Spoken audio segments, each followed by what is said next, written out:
কে বলেছে ভগবান হয় না? আপনারা এই ভিডিওটা পুরোটা দেখুন, তাহলে বুঝতে পারবেন ভগবান আছে কি নেই। একটা বান্দরের বাচ্চা গাছের ওই ওপর থেকে যখন নিচেতে পড়ে যায়, সেই বাচ্চাটি অবস্থা খুবই খারাপ। মানে এই বাচ্চাটির অবস্থা এতটাই খারাপ হয়ে গেছে যে এখানকার আশেপাশের মানুষেরা সেই বাচ্চাটিকে একটা কাপড়ের মধ্যে রেখে জল টল দিয়েছে। এবং এই বাচ্চাটিকে যখন দেখলো তখন সেখানকার মানুষরা বিশ্বাস হারিয়ে ফেললো যে এই বাচ্চাটি আর বাঁচবে না। তো এমন অবস্থায় বাচ্চাটির মা খুব দুঃখী হয়ে ভগবানের কাছে যায়। তার পাশেই একটা মন্দির ছিল, সেই ভগবানের কাছে গিয়ে খুব জোর প্রার্থনা করতে থাকে তার বাচ্চাটি যেন ফিরে আসে, তার কোলে আবার ফিরে আসে।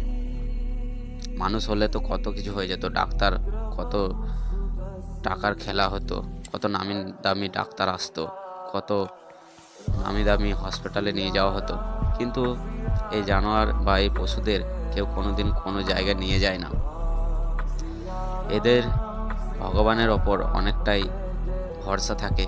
তো ভগবানকেও যখন বলল, তারপর ভগবান দেখো নিশ্চয়ই সাড়া দিয়েছে।